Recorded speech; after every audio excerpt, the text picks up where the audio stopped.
దాని ముందు నిన్నటి దినమందు గొలుసు ప్రార్థన దేవుడు ఆశీర్వాదకరంగా జరిగించాడు. నేను ఉదయం 6 గంటల నుంచి ఈరోజు ఉదయం 6 గంటల వరకు 24 గంటలు గొలుసు ప్రార్థనలో ప్రతి ఒక్కరు వారి వారి సమయంలో 1 గంట సేపు ప్రార్థనలో ఉండి దేవుడు నామాన్ని మహిమపరిచాడు. చాలా సంతోషకరము.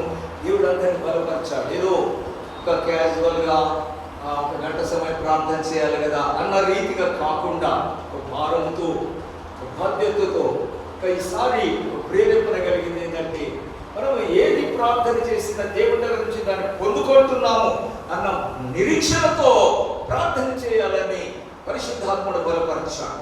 అలాగ అందరికీ నేను తెలియపరచాను. చాలా మందికి అలాగ ప్రార్థన చేయాలని దేవుడి నుండి మన యొక్క ప్రార్థన అంశాల కొరకు దేవుడి కొరకు ప్రార్థిస్తున్న దేవుడి నుండి మనం పొందుకుంటున్నాం. యేసు నామములో మనకు అనుగ్రహించబడుతుంది అనే విశ్వాసం కలిగి మనం ప్రార్థిస్తే దేవుడు తప్పకుండా సహాయం చేశాడు. మంచిది. ప్రార్థన చేసిన వారి పేర్లు చెప్తున్నాను. ఉదయం 6 నుంచి 7 వరకు బ్రదర్ పాల్ బ్రదరు, రవిరాజు, కొత్తకోటలో ఉన్న రవిరాజు. 7 నుంచి 8 వరకు సహోదరి హేమ.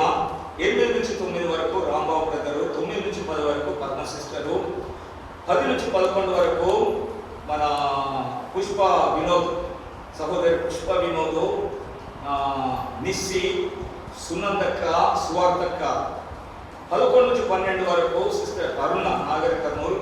12 నుంచి 1 గంట వరకు సుష్మిత, ఆ పాపతో పాటు నేను కూడా ప్రార్థనలో ఉన్నాను. 12 నుంచి 1 గంట వరకు. 1 నుంచి 2 గంటల వరకు అస్నతక్క.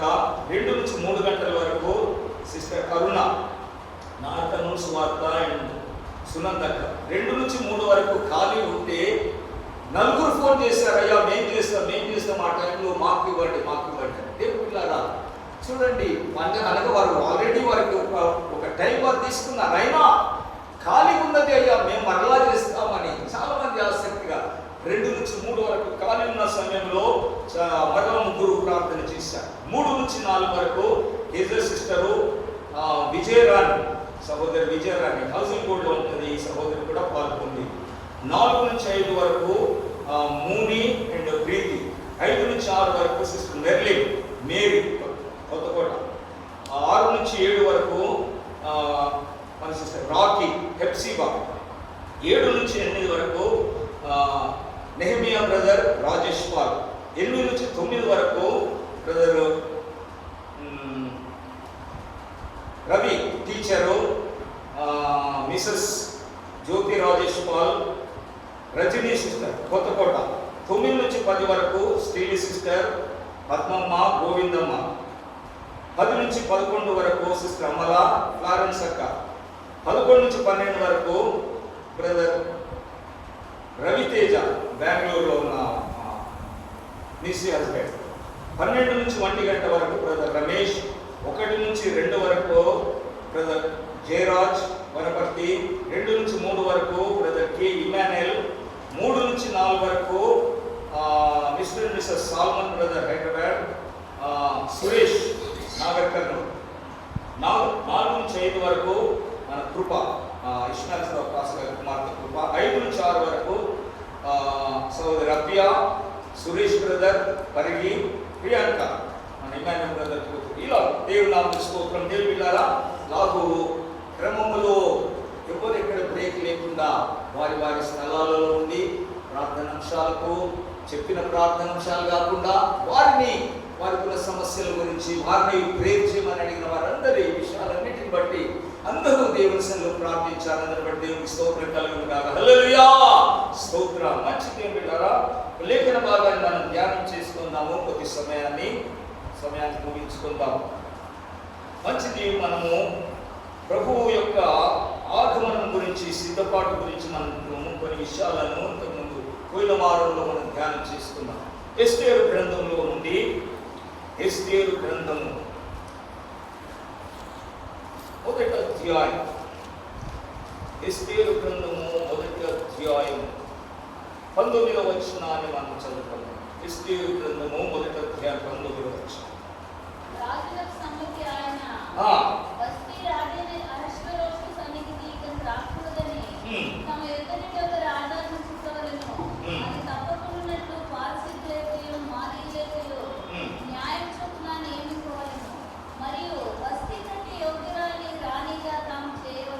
చాలు. దేవుని పరిశుద్ధ నామమునకు స్తోత్రం. దేవుని ద్వారా వస్తీ కంటే యోగ్యురాలిని రాణిగా తాము చేయవలెను.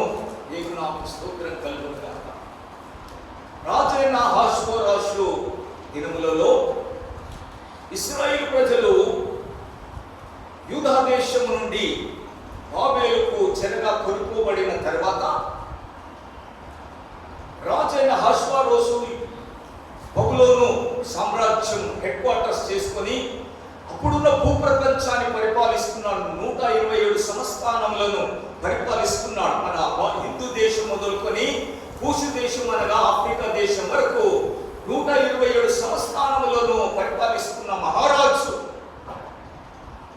ఆ మహారాజు తనకు మంచి ఘనత కలిగిన రాజ్యము, సామ్రాజ్యం, ఆయన క్యాపిటల్ సిటీ బాబేలు మహాపట్టణం. బాబేలు మహాపట్టణం ఈ 127 సంస్థానములకు హెడ్ క్వార్టర్స్. అక్కడ పరిపాలన చేస్తున్నాడు రాజు. పరిపాలించే ఆయన నివాసం చేసే ఆ ఇంటి పేరు షూషాను కోట. షూషాను కోట. ఇప్పుడు మన యొక్క భారత ప్రధాని ఉండేదాన్ని రాష్ట్రపతి భవన్ అంటారు. అమెరికాలో ఉండే అతని పేరు వైట్ హౌస్ అంటారు. ఇట్లా పేర్లు ఉంటాయి. అలాగే ఆ కాలంలో పరిపాలిస్తున్న ఈ యొక్క అహష్వేరోషు రాజు యొక్క కోట పేరు షూషాను కోట. చాలా పెద్ద కోట, చాలా పెద్ద. మహబూబ్ నగర్ అంత ఉండొచ్చేమో కోటని. దేవుని బిడ్డలారా, ఇటువంటి గొప్ప పరిపాలన చేస్తున్న రాజు, మహాఘనత ప్రభువులు కలిగిన వాడు, భూప్రపంచాలను పరిపాలిస్తున్న వాడు, సమస్త రాజ్యం అధికారం ఆయన వశంలో ఉన్నది. రాజులు ఆయనకు లోబడుతున్నారు, అధికారులు లోబడుతున్నారు. అటువంటి రాజు తనకు ఒక సౌందర్యవతి అయిన భార్య ఉన్నది. ఆమె పేరు వస్తీ. చాలా సుందరమైంది. రాజు గొప్ప విందు చేయించాడు. ఈ 127 సంస్థానాల అధిపతులందరినీ పిలిపించాడు. తన దగ్గర ఉన్నటువంటి అధికారులను అందరినీ పిలిపించి గొప్ప విందు చేయించాడు. ఆ విందు 7 దినాల విందు సాగిన తర్వాత చివరి దినమందు రాజు, నా ఇంత గొప్ప ప్రభావాన్ని, నా యొక్క గొప్పతనాన్ని ఇంతమందికి నేను చూపించాను. ఇవన్నీ చూపించినాక ఒక రాజు మనసులో ఒక వాంఛ కలిగింది. నా సౌందర్యవతైన భార్యను కూడా వీరికి చూపిస్తామనుకున్నాడు రాజు. నా భార్య ఎంతో సౌందర్యవతి, సుందరవతి, అందమైనది. ఆమె కూడా ఆమె సౌందర్యాన్ని చూపెట్టాలి, ఆమె ఘనతను చూపెట్టాలని రాజు వాంఛించి రాజు ఏం చేశాడంటే కొంతమందిని రాణి దగ్గరికి పంపించి, అమ్మా, రాజు తన అధికారులకు, తన అందరికీ నీ సౌందర్యాన్ని, నీ అందమును రాజు చూపెట్టుకుంటే రాజుకు ఘనత, నా భార్య చక్కగా ఉంది, సౌందర్యం ఉంది, గొప్ప వస్త్రాలు ధరించి, ఆభరణాలు ధరించి, కిరీటము ధరించి వస్తే రాజు కూడా ఘనత కదా అని రాజు అనుకున్నాడు. కానీ ఆ రాజు భార్య అయిన వస్తీ రాజు ఆజ్ఞను ధిక్కరించింది. రాజు ఆజ్ఞను త్రోసివేసింది. రాజు ఆజ్ఞాపించి పిలిచిన ఆజ్ఞకు లోబడక ఆ పంపబడిన వారితో నేను రాను అని రాణి చెప్పేసి తిరస్కరించింది. అంతమంది ఎదుట, అంతమంది గొప్ప గొప్ప అధిపతుల ఎదుట రాజుకి ఇది అవమానమైపోయింది. రాజుకి ఇది దేవుని బిడ్డలారా చాలా చిన్నగా అయిపోయింది. నాకు లోబడవలసిన రాణి, నా మాటను గౌరవించాల్సిన రాణి, నా మాటకు విధేయురాలు కావలసిన ఆమె నా మాటకు అవిధేయురాలైంది, నా మాటను ధిక్కరించింది అని చెప్పేసి రాజు చాలా ఉగ్రుడైపోయాడు, కోపమైపోయాడు. ఎంతో ఘనంగా జరిగినటువంటి ఆ యొక్క 7 దినాల విందు చివరికి చాలా దుఃఖకరంగా ముగిసిపోయింది. తర్వాత రాజు అందరితో ఆలోచన చేస్తాడు. మంత్రులతో ఆలోచన చేసినప్పుడు వారు ఇచ్చిన ఆలోచన ఇప్పుడు మనం చదివిన ఈ యొక్క 19వ వచనం మరొకసారి చదవమా. రాజులకు సమ్మతి అయిన ఎడల ఇకను రాకూడదని ఒక రాజాజ్ఞ పుట్టవలెను. అది తప్పకుండానట్లు నియమించవలెను. మరియు వస్తీ కంటే యోగ్యురాలిని రాణిగా తాము చేయవలెను. వస్తీ కంటే యోగ్యురాలిని, ఒకరిని మీరు రాణిగా చేయాలి. వస్తీ ఇప్పుడు ఏమైపోయింది? అయోగ్యురాలైపోయింది. ఎందుకొరకు? రాజాజ్ఞను మీరింది, రాజాజ్ఞకు లోబడలేదు, రాజు ఇచ్చిన ఆజ్ఞను విధేయురాలు కాలేదు, ఆజ్ఞను అతిక్రమించేసింది, రాజాజ్ఞను త్రోసివేసింది, అయోగ్యురాలుగా ఎంచబడింది. రాజు సన్నిధికి ఇంకెప్పుడు రాణికి వీలు లేదు, రానియకూడదు. రాజు పక్కన కూర్చుని ఒక ఆసనం ఉంటుంది రాణికి, ఆసనము దగ్గరికి ఆమె రాణికి వీలు లేదు. ఆ స్థానములో ఆమె పోగొట్టుకున్నది, త్రోసివేసుకున్నది. ఎందుకొరకు? ఒకే ఒక పని కొరకు, రాజాజ్ఞకు లోబడనందుకు, ఆజ్ఞను అతిక్రమించినందుకు. దేవుని బిడ్డలారా, ఇది పాపమైపోయింది, ఇది శాపమైపోయింది, ఇది ఆమె జీవితంలో నాశనం చేసేటైపోయింది. గొప్ప హోదా కలిగిన రాణి స్థానంలో ఉండాల్సిన పొజిషన్, ఆ యొక్క పొజిషన్ పోగొట్టుకున్నది. వస్తీ అనే ఈ రాజు భార్య పోగొట్టుకున్నది. ఒక నిర్ణయం చేయబడింది. నాయకులు పెద్దలందరూ కలిసి నిర్ణయం చేసేసారు. వస్తీని తొలగించేసి వస్తీకి బదులుగా ఇంకొకరిని రాణిగా మనము నియమించాలి. వారు ఏమై ఉండాలి? ఎవరై ఉండాలి? వారు యోగ్యురాలై ఉండాలి. యోగ్యురాలు, అర్హురాలై ఉండాలి. అనగా యోగ్యురాలంటే ఇప్పుడు అయోగ్యురాలు ఎందుకైంది? వస్తీ లోబడనందుకు, విధేయత చూపెట్టనందుకు అయోగ్యురాలైంది. ఇప్పుడు లోబడేటటువంటి ఒక కన్యకను మనము సెలెక్ట్ చేస్తాం. విధేయత చూపే కన్యక కావాలి. ఎవరి కొరకు? ప్రపంచాన్ని పరిపాలిస్తున్న అహష్వేరోషు రాజుకు భార్యగా, రాణిగా ఈ పొజిషన్లోనికి వచ్చిన కొరకాయ ఒక యోగ్యురాలిని సెలెక్ట్ చేయాలి. ఒక యోగ్యురాల్ని దేవుని బిడ్డలారా సెలెక్ట్ చేయాలని ప్రపంచమంతటా చాటింపు చేయాలి. 127 సంస్థానములలో ఈ వర్తమానం తెలియపరచబడింది. అందరికీ సువార్త ప్రకటించబడింది. దేవుని బిడ్డలారా, భూప్రపంచాన్ని పరిపాలిస్తున్న మహాచక్రవర్తి అయిన క్రీస్తు రాజులకు వస్తీ అనే ఇశ్రాయేలు జనాంగము ముందు ఆయనకు భారీగా ఉంది.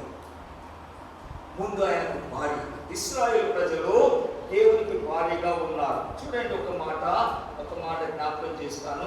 ఇశ్రాయేలు ప్రజలు దేవునికి యెషయా గ్రంథము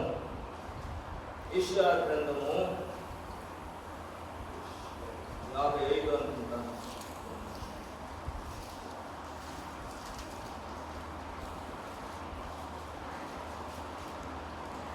ఇర్మియా గ్రంథము 31వ అధ్యాయము, 32వ వచనం చదవండి.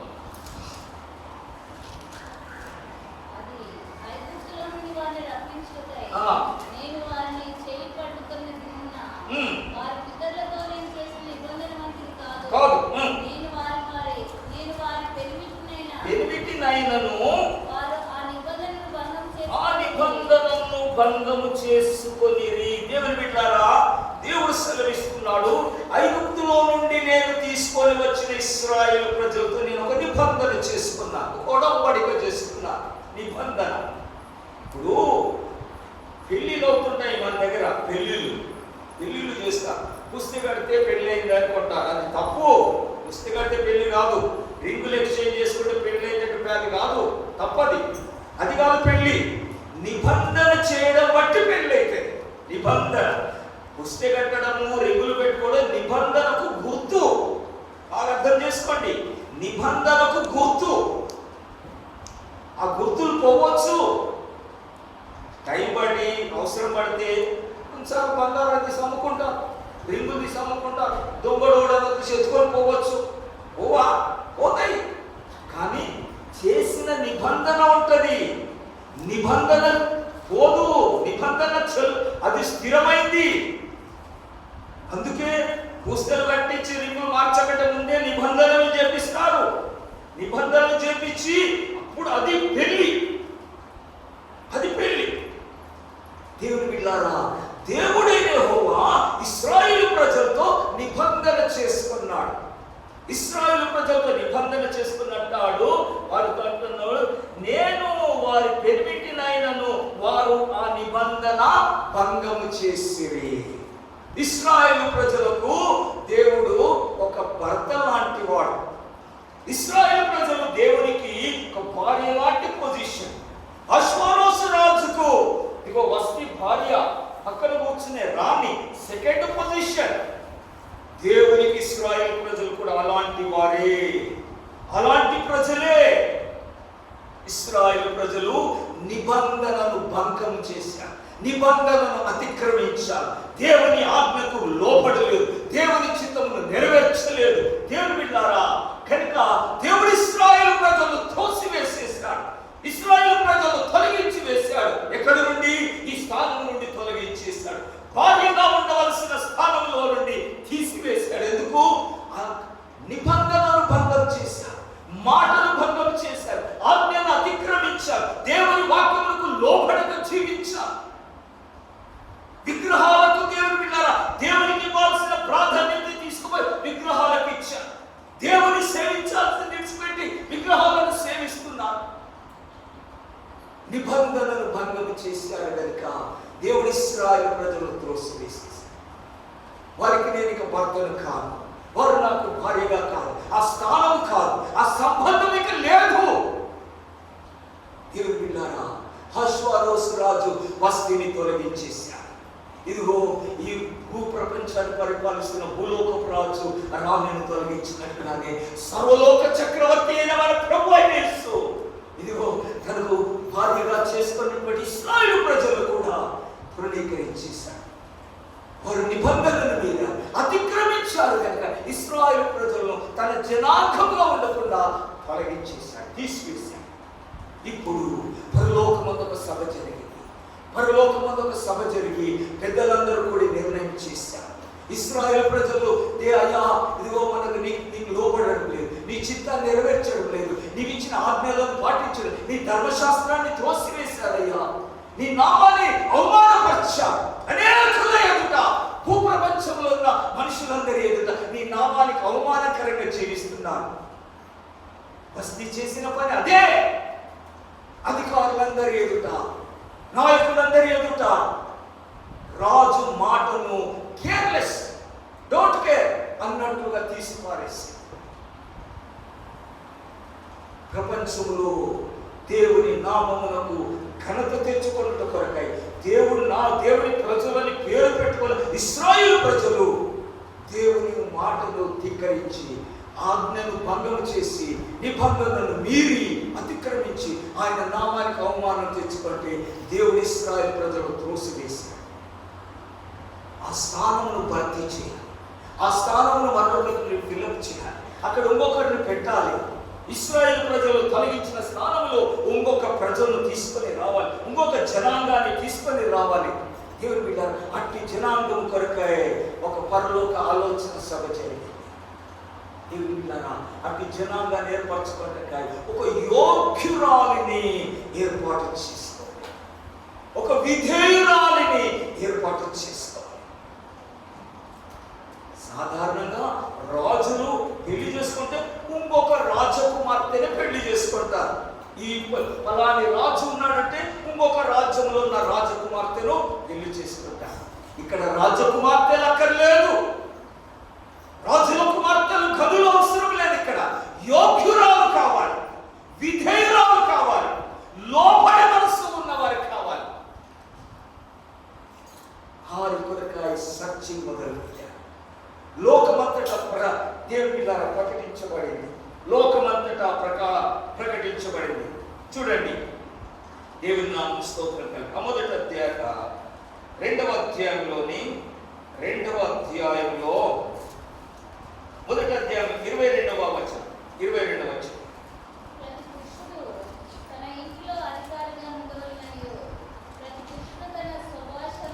లేదమ్మా, 2:3 వచనం.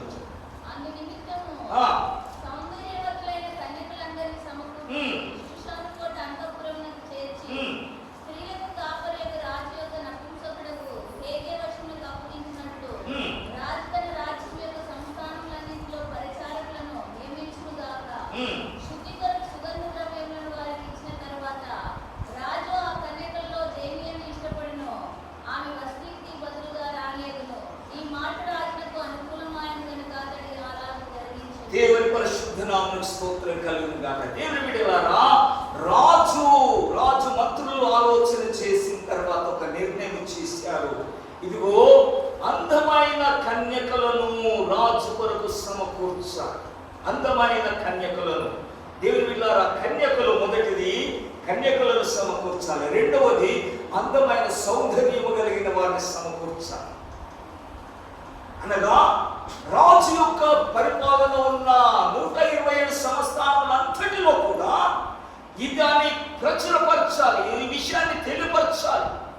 ఈ విషయాన్ని తెలియపరిచి అందరూ ఎవరెవరు మేము ఈ పోస్టుకు తగిన వారము, ఈ పోస్టులో మేము ఉంటాము, రాణిగా మేము కావాలనుకున్న ఇష్టం కలిగిన వారందరూ వారు సౌందర్యవంతులై ఉండాలి, వారు కన్యకలై ఉండాలి, వారు పురుషులు ఎరగని వారై ఉండాలి, లోక మాలిన్యము లేని వారై ఉండాలి, పాప సహవాసం లేని వారై ఉండాలి. దేవుని బిడ్డలారా, వారు పరిశుద్ధ జీవితమును జీవించు వారై ఉండి రాజుకు మేము రాణిగా సిద్ధపడతాము అన్న వాంఛ కలిగిన వారు ఎవరున్నారో వారిని షూషాను కోటలోనికి తీసుకొని రావాలి.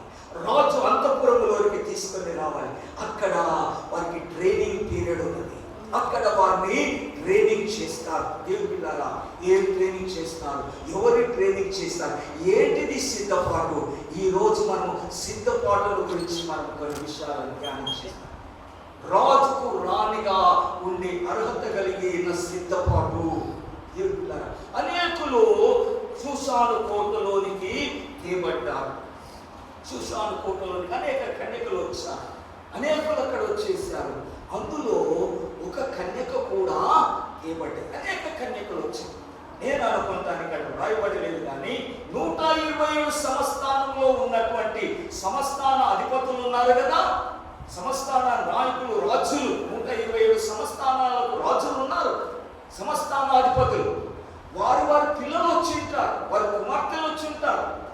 రాజు కుమార్తెలు కదా, వారు మంచి తిండులు తిని మంచి మేకప్ అయ్యి మంచి సౌందర్యంగా ఉంటారు కనుక వారు వచ్చి ఉంటారు. వారందరూ అటువంటి వారందరూ వచ్చి ఉంటారు. అందులో ఒక కన్యక ఆ షూషాను కోటలో పనిచేస్తున్న ఒక వాచ్మెన్, ఒక సెక్యూరిటీ గార్డ్ కుమార్తె హదస్సా అని పేరు కలిగిన ఎస్తేరు. ఎవరు ఈ ఎస్తేరు? దేవుని బిడ్డలు, ఎవరు ఎస్తేరు? తల్లిదండ్రులు చనిపోయిన అనాథ, చిన్న అన్న పెంచుకుంటున్నాడు. మోర్దెకై అని ఎస్తేరుకు అన్న ఇద్దారు. ఆమెను కుమార్తెగా స్వీకరించి ఆమెను పెంచుకుంటున్నాడు. ఎవరు వీరు? ఎక్కడి నుండి వచ్చిన వారు? యూదా దేశం నుండి చెరగా వచ్చిన వారు, యూదా దేశం నుండి బానిసలుగా వచ్చిన వారు. చాలా బబులోను దేశంలో చిన్న చూపు చూసే జనాంగం ఇది యూదా జనాంగము. వీరు లోపడలోని జనాంగము, దేవునికి అయిష్టులుగా ఉండే దేవుడు త్రోసివేసిన జనాంగము. అటువంటి జనాంగములో ఉన్నటువంటి ఒక పేదరాలు, ఒక అనాథ బాలిక, ఒక తల్లిదండ్రులు లేని కోల్పోయింది, ఒకరింట్లో పెంచబడుతున్నది. అటువంటి దీనస్థితిలో ఉన్నటువంటి ఒక కన్యక ఎస్తేరు అనే కన్యక. ఈ కన్యక కూడా సౌందర్యవతే, పేదరాలే, తల్లిదండ్రులు లేదే, కానీ సౌందర్యవతే.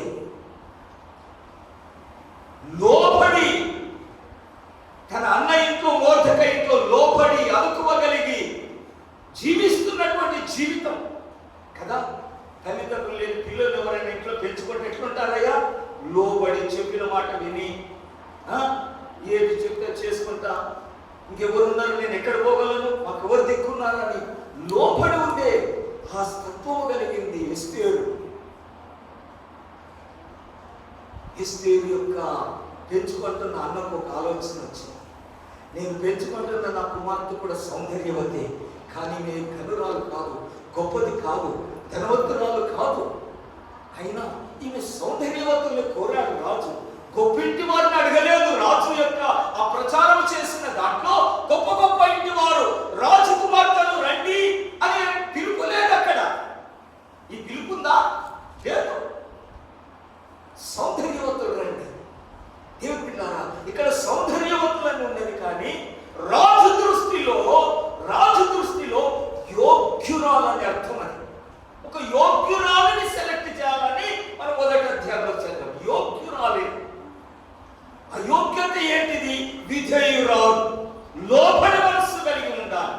విధేయత కలిగిన మనసు ఉండాలి.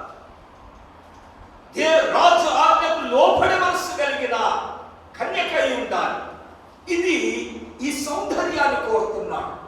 ఇది బాహ్య సౌందర్యం కాదు, ఆయన అంతరంగ సౌందర్యమును చూసే దేవుడు. ఆయన బాహ్య సౌందర్యమును చూసి కాదు మనల్ని కోరుతున్నాడు, మన అంతరంగ సౌందర్యాన్ని కోరుతున్నాడు. హదస్సా గొప్ప ఇంటి పిల్ల కాదు, కానీ పేదేంటిది, బానిస యొక్క కుటుంబం. దేవుని బిడ్డారా, అటువంటి పేద ఇంటిలో ఉన్న హదస్సా యోగ్యురాలు, అర్హురాలుగా మొర్దెకై దృష్టిలో అనిపించింది. రాజుకు కావలసిన యోగ్యతలు నా కుమార్తెలో ఉన్నాయి, రాజు కోరుకుంటున్నటువంటి అర్హతలు నా కుమార్తెలో ఉన్నాయి. కనుక హదస్సాను కూడా అంతఃపురంలోనికి పంపిస్తాను, హదస్సాను కూడా ఆ సెలక్షన్కు పంపిస్తాను. హదస్సా సెలెక్ట్ అయిపోయింది. దేవుని బిడ్డారా, కన్యకలందరితో పాటు ఈ ఎస్తేరు అనే పేరు కలిగిన హదస్సా అంతఃపురంలోనికి వెళ్ళిపోయింది. దేవుని బిడ్డలారా, ఇప్పుడు క్రైస్తవ లోకము, భూలోకమందున్న క్రైస్తవ లోక పరిస్థితి ఇది. ఇది క్రైస్తవ లోకం సిద్ధపడుతున్నటువంటి కాలం. ఇది ఒక సంవత్సర కాలం సిద్ధపాటు అయిన కాలం. చూడండి, కిందికి మనం చూస్తాము, 12వ వచనం చదువమ్మా. 6 మాసములు గోపుర స్థైర్యంతో, 6 మాసములు సుగంధ వర్ణములతోను, స్త్రీల పరిమళ క్రియల కొరకైన మరి వేరు పదార్థములతోను, స్త్రీల పరిమళ క్రియలు ముగించి రాజునొద్దకు పోవారు. 12 మాసములైన తర్వాత రాజైన అహష్వేరోషునొద్దకు వెళ్ళుటకు ఒక్కొక్క చిన్నదానికి మనసు వచ్చినప్పుడు ఒక్కొక్క చిన్నది రాజునొద్దకు ఆ విధముగా పోవచ్చుండెను. ఏమనగా ఆ తీరిన వారు పరిమళ క్రియలు చేయకాలం సంపూర్ణమగుచుండెను. దేవుని బిడ్డలారా, ఒక్కొక్క చిన్నది 12 మాసములు సిద్ధపరచుకొనవలసిన కాలం ఇది. రాజు యొద్దకు వెళ్ళక ముందు, ప్రభు అయిన యేసుక్రీస్తు మధ్యాకాశములకు రాకముందు, భూలోకమందున క్రైస్తవ సంఘములు, క్రైస్తవ సమాజములు, క్రైస్తవ డినామినేషన్లు, దేవుని బిడ్డలారా, వీరందరి పని ఒకటే. క్రైస్తవ సమాజములందరి పనులు ఒకటే. మా ప్రభు వస్తాడు, నేను మా ప్రభుతో పాటు నేను రాణిగా వెళ్ళిపోవాలి, వధువుగా వెళ్ళిపోవాలి, పెళ్లి కుమారునికి భార్యగా వెళ్ళిపోవాలి. మంచి ఉద్దేశం అందరిది, కన్యకలందరి ఉద్దేశం అదే. సుషాను కోటలో చాలా మంది కన్యకలు వచ్చారు, అందరి ఉద్దేశం ఒకటే. అందరికీ కూడా ఒకటే పీరియడ్, సంవత్సర కాలం, 12 మాసాలు ఇది సిద్ధపడవలసిన కాలం. ఒక్క సంవత్సరం. దేవుని బిడ్డలారా, ఒక్క సంవత్సర కాలం అనగా క్రైస్తవ జీవితము, నీ జీవితము, నా జీవితము, మన యొక్క రక్షణ పొందిన దినము నుండి ఇదిగో మన మరణ దినం వరకు ఇది ఒక సంవత్సర కాలంతో పోల్చబడింది. లేదా మన ప్రభు మన మరణం కంటే ముందే వస్తే అంతవరకు మనము సిద్ధపడవలసిన కాలం ఇది. మన ప్రభు కొరకై సిద్ధపడవలసిన కాలం ఇది. ఆయన కొరకై మనం సిద్ధపరచబడవలసిన కాలం ఇది. మనమందరము కూడా అంతఃపురంలో చేర్చబడ్డాము, మనమందరం కూడా దేవుని సంఘములలో చేర్చబడ్డాము. అయితే ఇక్కడ సిద్ధపరచుతున్న విధానంలోనికి మనం వెళ్దాము. ఎలాగూ సిద్ధపరచబడాలి, ఎలాగూ మనము ప్రభు కొరకై సిద్ధపడాలి, రాజుకు తగినటువంటి సిద్ధపాటులోనికి వెళ్ళిపోవాలి. దేవుని బిడ్డలారా, కన్యకలందరూ కూడా ఒకరి అండర్లో ఉన్నారు, ఒకరి వశములో ఉన్నారు. ఆయనని ఎవరు? హేగే. 8వ వచనం చదవమ్మా.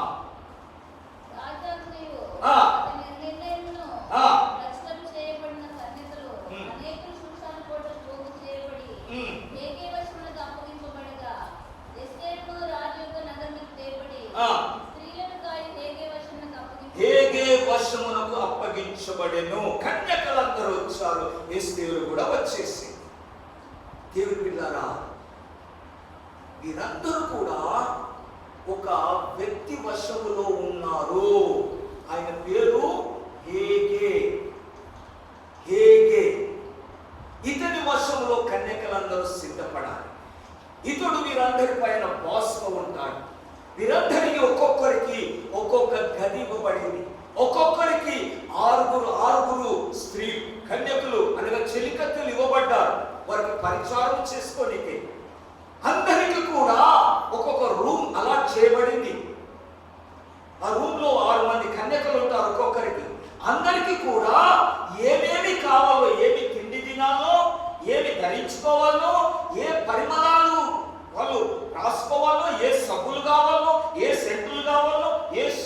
వస్తువులు కావాలో, ఏమేమి కావాలని అనుకున్నా రాజు ఇంటి నుండి అన్ని సమకూర్చబడాలి.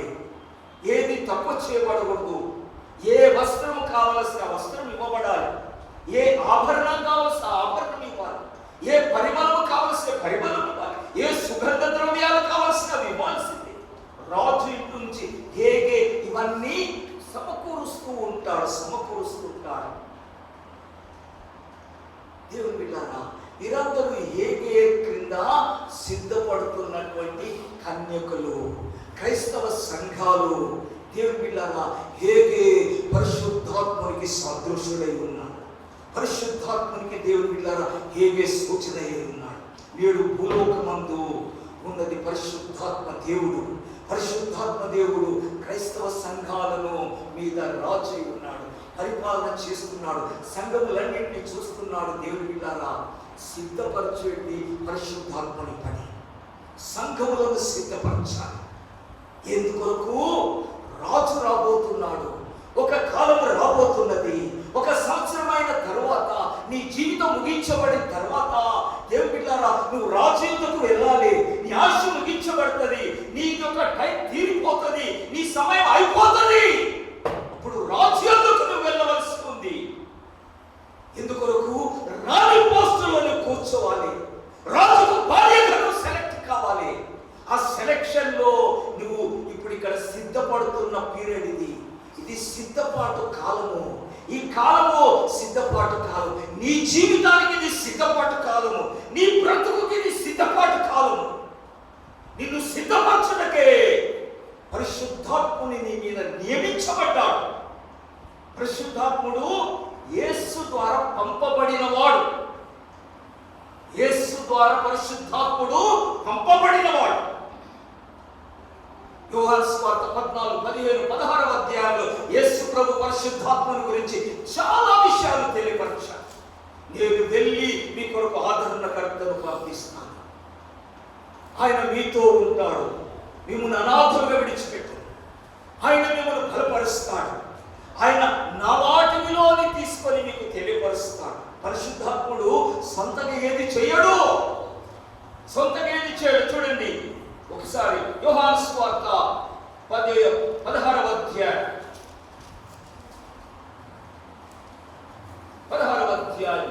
13వ వచనం చదవమా.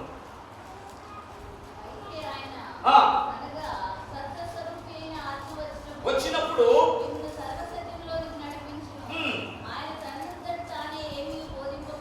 ఏమి బోధింపక ఏమిని విను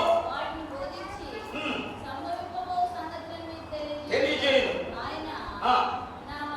నా వాటిలోని తీసుకొని నీకు తెలియజేయను కనుక నన్ను మహిమపరచు. పరిశుద్ధాత్ముని నేను పంపిస్తాను. పరిశుద్ధాత్ముడు వచ్చి ఆయన తనంతట తాను ఏమి చేయడు. ఆయనకి ఏది దోస్తే ఏం చేయడు. నా వాటిలోని తీసుకొని మీకు బోధిస్తాను. యేసు ప్రభుని తీసుకొని మీకు తెలియపరుస్తాడు. యేసు ప్రభులో నుండి తెచ్చి మీకు అనుగ్రహిస్తాడు. కన్యకలందరూ శూషాను కోటలోనికి వచ్చారు. అందరికి ఒక్కొక్క గది ఏర్పాటు చేశారు. ఒక్కొక్కరి గదిలో వారికి పరిచారం చేయడానికి చెలికత్తెలు ఉన్నారు. సంఘాలు ఒక్కొక్క సంఘం ఒక్కొక్క పేరు పెట్టుకొని భూలోకమందు ఉన్నారు. సంఘాలకు కావలసిన వారిని సమకూరుస్తున్నాడు. నీవే కోరుకుంటే అవి ఇస్తున్నాడు. ఏం కావాల్సిన అవి ఇస్తున్నాడు. ఎందుకొరకు? సిద్ధపడనికినే. అందరి ఉద్దేశం మంచిదే. దేవుని బిడ్డలారా, పరిశుద్ధాత్ముడు సొంతగా ఏమి చేస్తలేడు. రాజులో నుండి తెచ్చి అందరికి సమకూరుస్తున్నాడు. అందరికి ఇస్తున్నాడు. పరిశుద్ధాత్ముడు అదే చేస్తున్నాడు. నా వాటిలోని తీసుకొని మీకు తెలియజేయదు కనుక నన్ను మహిమపరుస్తాడు. హేగే సిద్ధపరుస్తుంది తన కొరక కాదు, రాజు కొరకు సిద్ధపరుస్తున్నాడు. పరిశుద్ధాత్ముడు భూలోకమందు సంఘాన్ని సిద్ధపరుస్తున్నాడు. ఎవరి కొరకు? ప్రభు అయిన యేసుక్రీస్తు కొరకు. భూ ప్రపంచాన్ని పరిపాలించే రాజు కొరకు భూలోకమందు ఒక సంఘాన్ని సిద్ధపరుస్తున్నాడు. ఒక వధువుని సిద్ధపరుస్తున్నాడు. దేవుని బిడ్డలారా, మంచిది. అందరూ సిద్ధపడుతున్నారు. వచ్చిన చిన్న ట్విస్ట్ ఇక్కడే ఉన్నది. ఈ సిద్ధపాటులోనే ఉన్నది ఈ యొక్క చిన్న మతలబు. తమంతట తామే సిద్ధపడుతున్న వారు ఉన్నారు, ఏకే సిద్ధపరిచినట్లుగా సిద్ధపడేవారు ఉన్నారు. ఇది ఇక్కడ ఉన్నటువంటి విశేషం. దేవుని పిల్లారా, అన్ని మనకు సమకూర్చబడుతున్నాయి, అన్ని మనకు అనుగ్రహించబడుతున్నాయి. సంఘాలలో అన్ని దేవుడు దయచేస్తున్నాడు. ఏ కొదువలు ఇస్తలేడు. క్రైస్తవులకు ఏ కొదువ లేదు నేడు. గొప్ప ఐశ్వర్యవంతులు అవుతున్నారు, ధనవంతులు అవుతున్నారు. దేవుని పిల్లారా, మందిరాలు కట్టుకుంటున్నారు, కావలసిన అరేంజ్మెంట్స్ అన్ని చేసుకుంటున్నారు. అన్ని దేవుడు ఇస్తున్నాడే అంటారు, ఎవ్వరేమన్నారు. అందరూ దేవుడిస్తున్నారు, దేవుడిస్తున్నారు. మంచిది మంచిది మంచిది. దేవుడు దేవుని నుండి పొందుకుంటున్నారు. కానీ ఈ పొందుకుంటున్నవన్నీ అడుగుతున్నారు కనుక దేవుడు ఇస్తున్నాడు. సిద్ధపడుతున్నాము, మేము సిద్ధపడుతున్నాము, మేము క్రైస్తవులుగా ఎదుగుతున్నాము. మన సిద్ధపాటు రాజుకు అనుకూలమా కాదా? మన సిద్ధపడుతున్న సిద్ధపాటు రాజుకు ఇష్టపడతాడా లేదా? దేవుని బిడ్డలారా, ఒక్కొక్క కన్యక తన ఇష్టానుసారంగా సిద్ధపడతాడు. చూడండి, ఆ రెండవ అధ్యాయంలోని 13వ వచనం చదవండి. 2వ అధ్యాయం 13.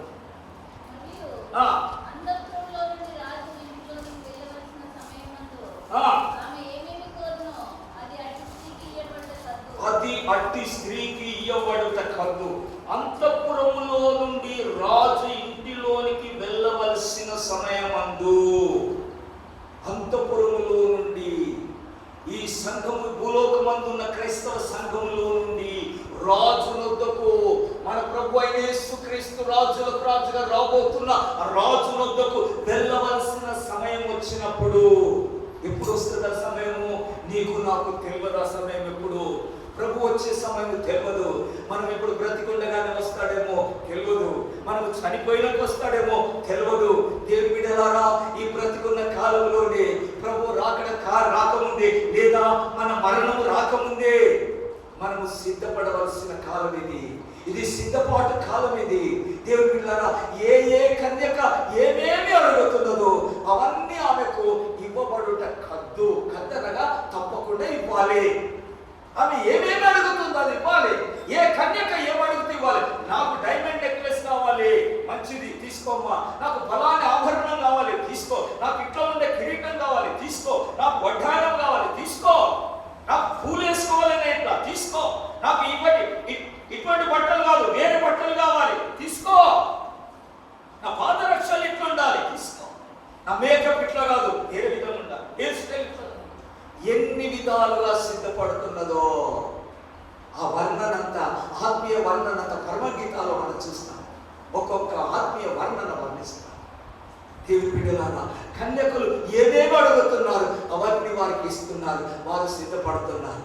వారు రూమ్లోనికి వెళ్తున్నారు. వారి గదిలోనికి కేటాయించిన గదిలో సిద్ధపడుకుంటున్నారు. ఏ సంఘము వారి గదిలో సిద్ధపడుతున్నారు. ఎవరి తోచినట్లు వారు సిద్ధపడుతున్నారు. ఎవరి ఉపదేశం ప్రకారం వారు సిద్ధపడుతున్నారు. దేవుని బిడ్డలారా, అందరికీ ఎవరికి కావాల్సిన అన్ని సమకూరుస్తున్నారు. ఒక్క కన్యక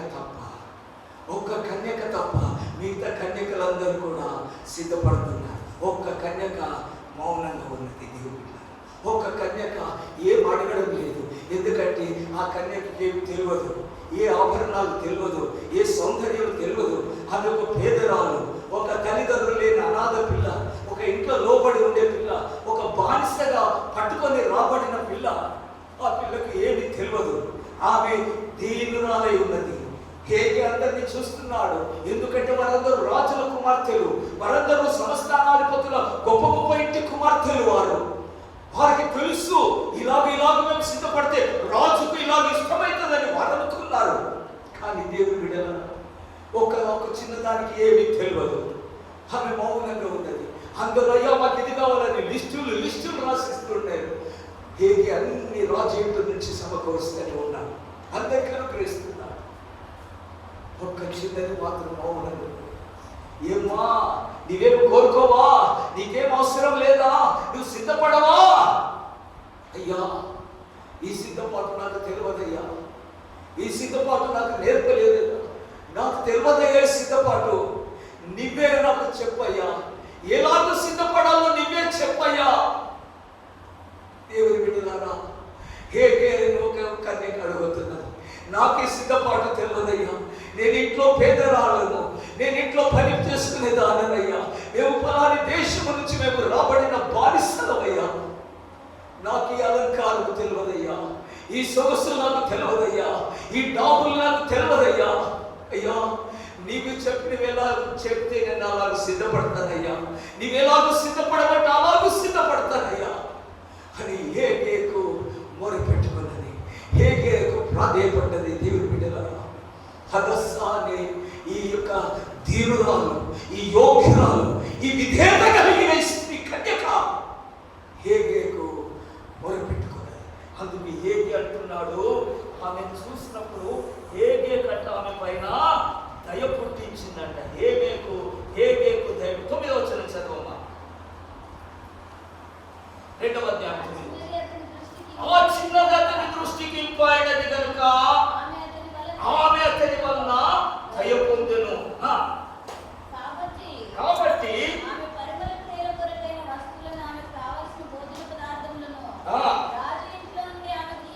రాజింటిలో నుండి ఆమెకు ఇవ్వదగిన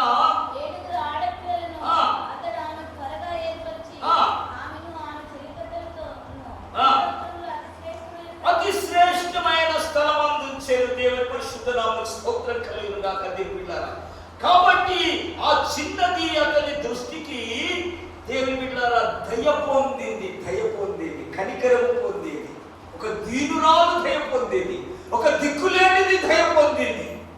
దేవుని బిడ్డ కనుక హేగే ఆమెకు ఒక ప్రత్యేకమైన శ్రద్ధను కనబరుస్తున్నాడు, ఒక ప్రత్యేకమైన శ్రద్ధను ఆమె పట్ల చూపిస్తున్నాడు. ఆమె కొరకు అతి శ్రేష్టమైన ఒక గదిని చూపించాడు. అందరికీ గదులు ఇచ్చాడు, కానీ ఈ చిన్నదానికి అతి శ్రేష్టమైన గదిని ఇచ్చాడు, ఒక ప్రత్యేకమైన స్థలముని ఇచ్చాడు. హల్లెలూయా. అక్కడ ఆమె కావలసినవన్నీ సమకూరుస్తున్నాడు. ఆమె అడుగుతలేదు, ఈయన సమకూరుస్తున్నాడు. గమనించండి, కన్యకలందరూ అడిగినవన్నీ ఇవ్వాలి, ఈ కన్యకు మాత్రము హేగే సమకూరుస్తున్నాడు. ఇది తీసుకోమ్మా, ఇది మంచిది, ఇది కట్టుకోమ్మా, ఇది మంచిది, ఈ సోప్ వాడమ్మా, ఇది మంచిది, ఈ సెట్టు పూసుకోమ్మా, ఇది మంచిది, ఈ వస్త్రాలు ధరించు, ఇవి వేసుకోను, ఇటువంటి ఆభరణాలు వేసుకోను. హేగే సమకూరుస్తున్నాడు, పరిశుద్ధాత్ముడు సమకూరుస్తున్నాడు. ఎస్తేరును ఒక శ్రేష్టమైన స్థానంలో ఉంచాడు, ఒక ఉన్నతమైన స్థితిలో ఎస్తేరును పెట్టాడు. దేవుని సంఘము, ప్రభు కొరకే సిద్ధపడుతున్న సంఘము. దేవుని బిడ్డలారా, భూలోకమందు ప్రభు కొరకే సిద్ధపడుతున్న ఒక సంఘం ఉన్నది.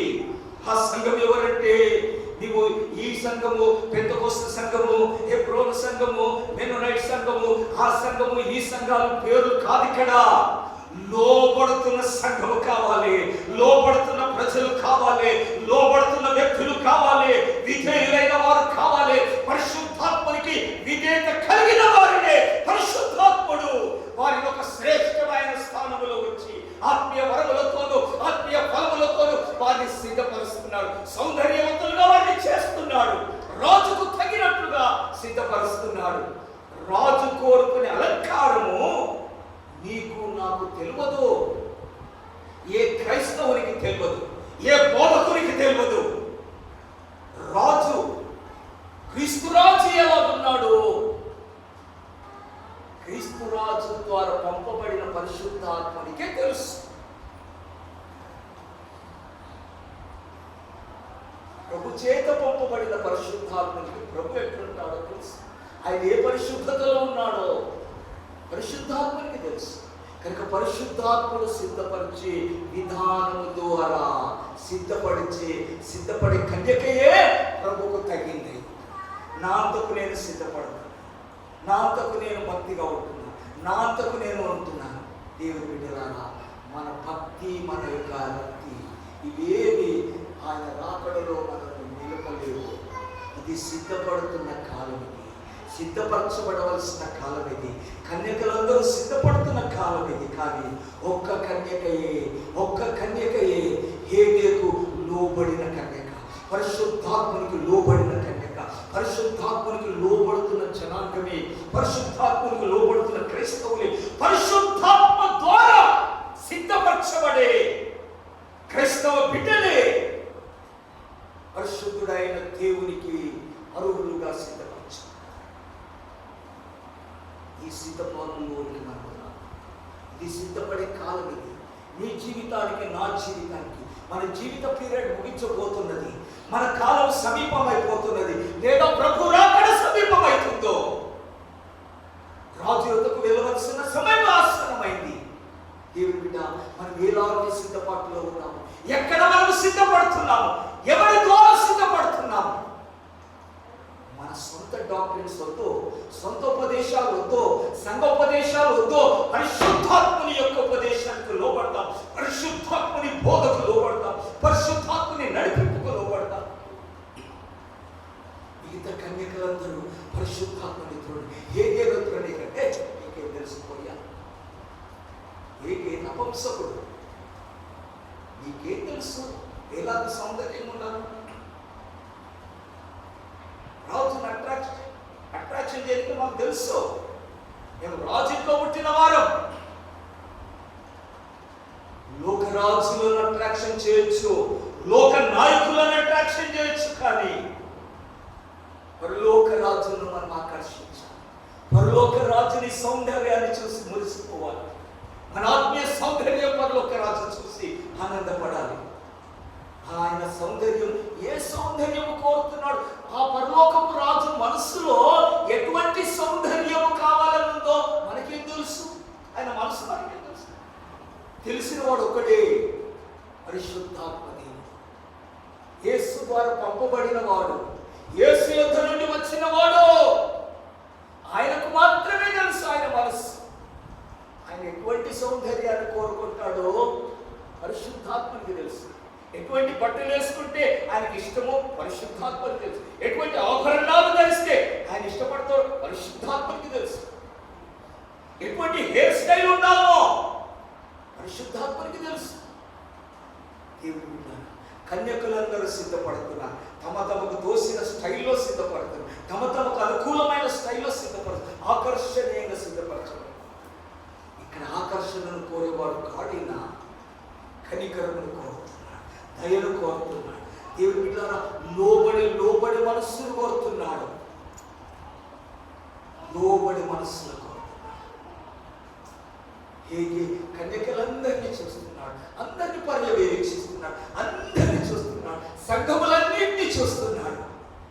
నాకు లోబడుతున్న ప్రజలు, నాకు లోబడుతున్న క్రైస్తవులు ఎవరు, నన్ను సన్మానిస్తున్న క్రైస్తవులు ఎవరని పరిశుద్ధాత్ముడు దేవుని పిల్లల అందరినీ చూస్తున్నాడు. ఒక్క కన్యక వెళ్ళింది అందులో, హేగేకు లోబడే కన్యక. ఆ కన్యక ఏం చేసిందంటే చూడమ్మా, 15వ వచనం చదువు.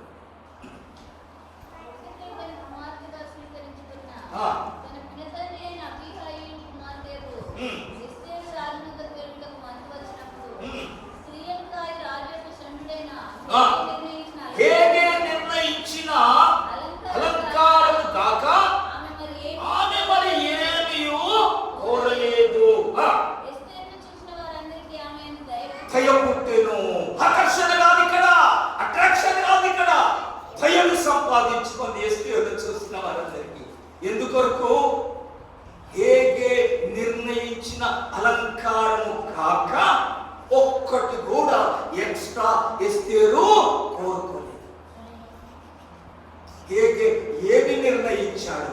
అమ్మా ఇదో ఇది వేసుకో, ఇదో ఇది పెట్టుకో, ఇలాగ నువ్వు సిద్ధపడు, ఇదో ఇలాంటి సోపు వాడు, ఇలాంటి షాంపూ వాడు, ఇలాంటి సెంట్ వాడు, ఇలాంటి పర్ఫ్యూమ్ వాడు.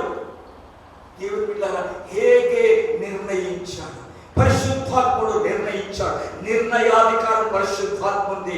ప్రభు కొరకు సిద్ధపరిచే సంఘమును సిద్ధపరచువాడు పరిశుద్ధాత్ముడే. పరిశుద్ధాత్మ ద్వారానే మనం సిద్ధపడవలసింది తప్ప మన సొంత నిర్ణయాలు చొప్పున, లేదా మన సంఘ నాయకుల నిర్ణయం చొప్పున కాదు, సమస్త నాయకుల చొప్పున వద్దు. ఇదిగో పరిశుద్ధాత్ముడు యేసు ప్రభులోని తీసుకొని మనకి ఇస్తున్నాడు. యేసు ప్రభులోని తీసుకొని మనల్ని సిద్ధపరుస్తున్నాడు. మనం యేసు వలే మారాలి. యేసుకు తగినట్లుగా మనం సిద్ధపడాలి. యేసును పోలినట్లుగా మనం సిద్ధపడాలి. కనుక అలాంటి సిద్ధపాటు పరిశుద్ధాత్ముడికే తెలుసు. పరిశుద్ధాత్ముడు అలా సిద్ధపరచగలడు. కనుక దేవుడిలాగా ఈ కాలమును మారబోతాయి. ఇది సిద్ధపడుతున్న కాలం, సిద్ధపాటు కాలం. రాజు యొద్దకు వెళ్ళవలసిన వంతు రాబోతుంది. ఈరోజు నేను మరణిస్తే నా వంతు ముగించబడింది. రాజు వచ్చినప్పుడు నేను లేపబడతానో లేదో, ఇంకా మనం నాకు సిద్ధపడే ఛాన్స్ లేదు. దేవుడిలా మనొక్కొక్కరి జీవితం అది, మనొక్కొక్కరి పరిస్థితి అది. రాజు రాబోతున్నాడు. ఈ సిద్ధపడే కాలంలో ఎలా సిద్ధపడుతుంది? నిన్ను సిద్ధపరచుకోటకాయ ఇదిగో ఆ రాజు, ఆ వరుడు ఎందుకు నియమించాడు? పరిశుద్ధాత్ముని భూలోకానికి పంపాడు. ఆ పరిశుద్ధాత్ముడు సిద్ధపరుస్తున్నాడు. పరిశుద్ధాత్మని కూడా లోబడదా? పరిశుద్ధాత్మని కూడా విధేయులు కావద్దా? పరిశుద్ధాత్మనికి తప్ప ఎవరికి తెలుసు ప్రభువు ఎలాంటిది ఇష్టపడతాడు? ఆయనకు తప్ప ఎవరికి తెలియదు. పరిశుద్ధాత్మనికి లోబడదా? విధేయులు ఆయన ఇలాగ సిద్ధపరుస్తున్నాడు, ఇలాగ మనకు బోధిస్తున్నాడు, ఇలాగ నడిపిస్తున్నాడు, ఇలాగ మనల్ని ఉపదేశిస్తున్నాడు. ఎలాంటి ఆత్మీయ వరాలు, ఆత్మీయ ఫలాలు మనకు అవసరమో పరిశుద్ధాత్మకి తెలుసు. ఆత్మ ఫలములతోనూ ఆత్మ వరములతోనూ మనల్ని అలంకరింప చేస్తున్నాడు. మన అలంకారము లోక సంబంధమైన ఆభరణాలు కాదు. పెళ్లి కుమారుల దగ్గరికి వెళ్ళినప్పుడు భూ సంబంధమైన ఏ పట్టు వస్త్రాలు ధరించమో, ఏ భూ సంబంధమైన బంగారు, వెండి నెక్లెస్లు, డైమండ్లు ఏవి ఉండవు. ఆయన సంఘము, ఆయన వధువు, పెళ్లి కుమారుని భార్య ధరించే వస్త్రాలు ఒక్కసారి చూడండి. పెళ్లి కుమార్తె ధరించే వస్త్రాలు ప్రకటన గ్రంథం 19వ అధ్యాయం 8వ వచనం చదవండి.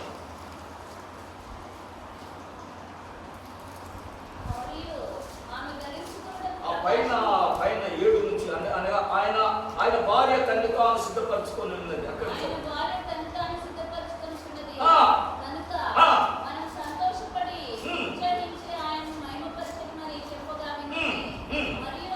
మరియు ఆమె ధరించుకొనుటకు ప్రకాశములను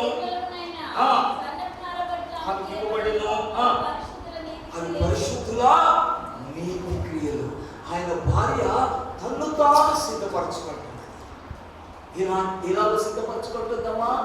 పెళ్లి కుమారుల భార్య ప్రకాశములను నిర్మలమైన సన్నపు నార బట్టలు ఆమెకు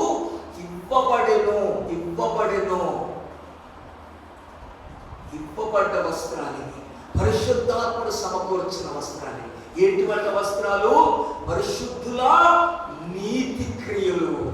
మన క్రియలే మన వస్త్రాలు, మన క్రియలే మన వస్త్రాలుగా మారిపోతాయి. భూ సంబంధమైన ఏ వస్త్రాలు ధరించి వెళ్ళం అక్కడికి. భూ సంబంధమైన ఏ ఆభరణం ఉండదు. మన వరుని మనం కలుసుకోబోతున్నాం. భూ సంబంధమైన దృష్టితో మనం ఏది ఆలోచించకండి. పర సంబంధం ఆయన ఆత్మ సౌందర్యాన్ని కోరుకుంటాడు. దావీదును యెషయి ఇంట్లోకి వచ్చాడు. సమూయేలు ప్రవక్త రాజును అభిషేకించడానికి వచ్చాడు. కుమారులందరూ 7 కుమారులు వచ్చారు. అందరూ బలవంతులు, శౌర్యవంతులు, సైన్యంలో ఉన్నవారు. సమూయేలు ప్రవక్త అనుకున్నాడు, వీడే అని ప్రవక్త కూడా అనుకుంటున్నాడు. వీడే దేవుడు ఏర్పరచుకున్నవాడు, వీడే ఎవరు కాడు, వీడు నాకు పనికొచ్చేవారు కాదు. ఈ బాహ్య సౌందర్యం, బాహ్య బలం నాకేం పనికి రాదు. ఎవరయ్యా వల్ల ఉన్న వాళ్ళందరూ ఉన్నారు, వీరు కాడు. ఇంకొకడు కడవాడున్నాడు, తృణీకరింపబడిన వాడు ఒకడున్నాడు, గొర్రెలు మేపుకొట్టకు పంపబడిన వాడు ఒకడున్నాడు, చిన్న చూపు చూడబడిన వాడు ఒకడున్నాడు. వాడు అడవిలో గొర్రెలు కాసుకుంటున్నాడు, నా మందను మేపుతున్నాడు. వాడు నన్ను ఆరాధిస్తున్నాడు అడవిలో. వాడిని తీసుకొని రండి. వాడు సుందరమైన వాడు, చక్కని నేత్రములు కలిగిన వాడు.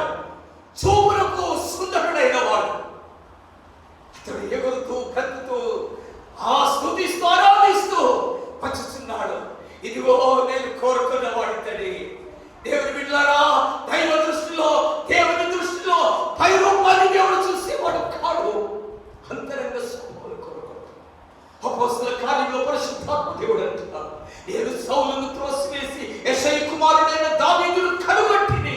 అతడు నా హృదయానుసారుడు, నా ఉద్దేశములన్నీ సఫలపరచువాడు. ఈ మనస్సును దేవుడు కోరుకుంటున్నాడు. దేవుని హృదయాలు పరిశుద్ధాత్మకు లోబడి మనస్సు కలిగిన వాడు, పరిశుద్ధాత్మని చిత్తమును నెరవేర్చువాడమై, పరిశుద్ధాత్మని ఆలోచన ప్రకారం జీవించువాడమై. దేవుని బిడ్డలారా, పరిశుద్ధాత్మ ద్వారా మనం సిద్ధపరచబడవలసి. నేను కోరుకున్నవాడు ఇతడే, నా ఉద్దేశం నెరవేర్చువాడు వీడు. దేవుని బిడ్డలారా, నాకు విధేయుడు, నా మాటకు లోబడేవాడు, నా చిత్తమును జరిగించువాడు కనుక అభిషేకించు. ఇతనికి అభిషేకమును దయచి, రాజుకు అభిషేకము చేయి.